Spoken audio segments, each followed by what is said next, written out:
جی ایک منٹ جی ایک منٹ بھائی ان کو کہیں اس کے بعد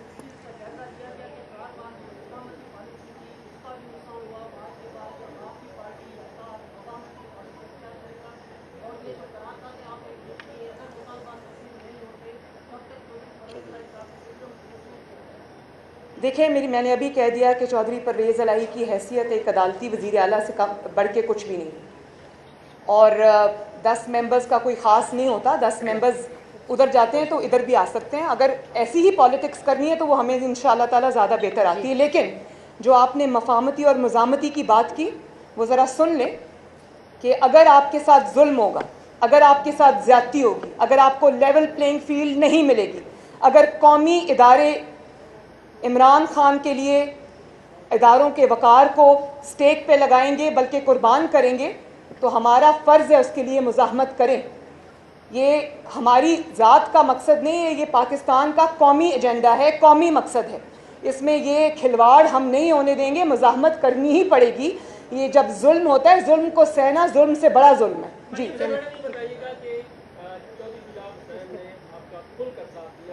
لیکن آج ان کی پارٹی نے ان کے عہدے سے خود ہٹایا ہے. کیا آپ اپنی جماعت میں شمولیت کی دعوت دیں گے؟ اور اس کے ساتھ ساتھ یہ بتائیے گا کہ پنجاب کی ایک سیکنڈ، لیکن مریم اورنگزیب صاحبہ کہہ رہی ہیں کہ اس کی تردید آ گئی جماعت کی طرف سے. پنجاب کی صورتحال پر کیا حکمت عملی اختیار PDM کر رہی ہے؟ کیا تحریک عدم اعتماد لانے کی کوشش کی جا رہی ہے؟ اس حکومت سے وہ جب ہم وہاں تک آئیں گے تو آپ کو اطلاع کریں گے. آخری سوال جی کہہ رہے ہیں کہ اٹک پار سے مداخلت ہو رہی ہے، اور آج جو جوڈیشل کمیشن کا اجلاس ہوا ہے اس میں جو 5 ججز ہیں ان کو آج اس کے مسترد کر دیا گیا ہے کیس سے، اور یہ الزام لگایا جا رہا ہے کہ جسٹس قاضی فائز حسن نے حکومت کے ساتھ مل کر یہ سارا ہو رہی ہے. یہ بتائیے گا یہ جو سارا فیصلہ ہے اس کے پیچھے کوئی مداخلت تو نہیں ہے، کوئی بیک ڈور؟ دیکھیں، آپ نے بات کی کہ وہ 5-4 سے جو فیصلہ آیا ہے، مجھے خوشی ہے اس بات کی کہ وہ جو ایک اینٹی PMLN گروپ بنانا چاہتے تھے سپریم کورٹ کے اندر، اس کو آج شکست ہوئی ہے. وہ کسی اگر پارٹی کو پروموٹ کرنا چاہتے تھے، کسی کے خلاف ایک گروپ بنانا چاہتے تھے، مجھے خوشی ہے کہ وہ ریجیکٹ ہوا ہے. جی بس آخری سوال پلیز. جی خالد صاحب.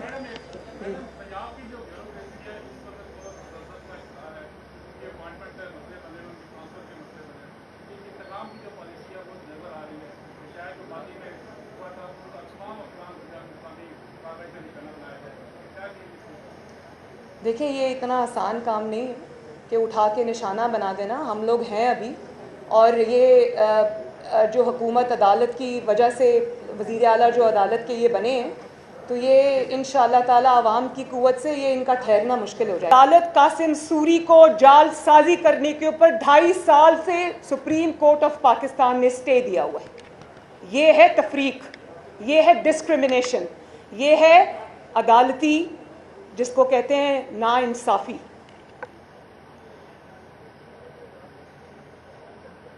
پھر آپ فارن فنڈنگ کیس پہ ابھی مولانا صاحب نے قرارداد آپ کو پڑھ کے سنائی جو کہ PDM کی جماعتوں نے پاس کی ہے.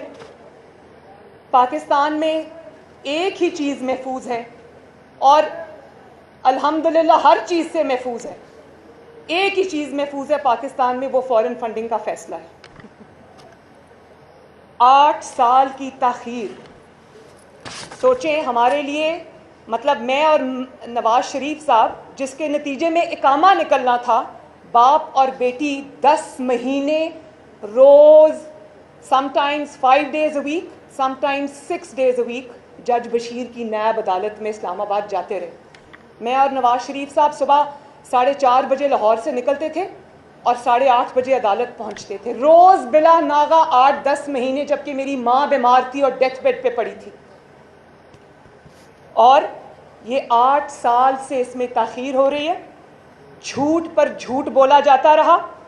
$7.5 ملین کی ممنوعہ فنڈنگ لی، 350 انٹرنیشنل کمپنیز سے ممنوعہ فنڈنگ لی، جس میں بھارتی اور اسرائیلی شہری شامل ہیں. اب یہ بھی پاکستان کی تاریخ کا پہلا واقعہ ہے.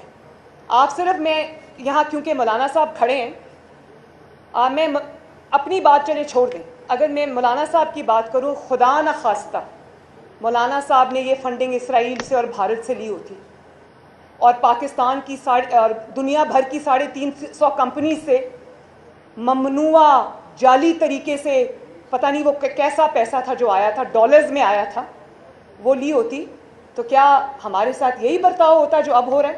اس کی جگہ نواز شریف صاحب ہوتے، میں ہوتی تو کیا ہوتا؟ وہ ایسا سلوک ہوتا کہ سوچ کے انسان کے رونگٹے کھڑے ہو جائیں۔ ابھی اقامہ تھا تو آج تک سزا پہ سزا، آج تک اقامے پر الیکٹڈ پرائم منسٹر کو نکال دیا اور پھر وہاں پر دل کو تسلی نہیں ہوئی، ان کی پریزیڈنٹ شپ پارٹی کی بھی چھین لی کیونکہ اس وقت پارٹی صدارت ہی سب کچھ ہوا کرتی تھی۔ اب تو سنا ہے کہ پارلیمانی پارٹی معتبر ہو گئی ہے۔ پھر ہر سال ای سی پی سے جھوٹ بولتا رہا، جھوٹے سرٹیفکیٹس جمع کراتا رہا، جھوٹی ڈیکلریشنز جمع کراتا رہا، اپنے غیر ملکی اکاؤنٹس چھپائے، ملازموں کے نام پر پیسے منگواتا رہا، ان کے اکاؤنٹس میں پیسے منگواتا رہا خفیہ طریقے سے۔ اور پھر جب ای سی پی نے سوال کیا تو کہا اپنے چند لوگوں کے نام لے کر پارٹی کے ان کے سینئر ممبران ہیں ان پہ ڈال دیا سارا کچھ، حالانکہ غضب خدا کا کہ سارے جو کام ہوئے ہوئے ہیں فارن فنڈنگ میں عمران خان کے سگنیچرز کے ساتھ ہوئے ہوئے، اس کے دستخط ہیں موجود۔ کس طرح وہ اس سے آنکھ چرا سکتا ہے یا کس طرح مظلوم بن سکتا ہے؟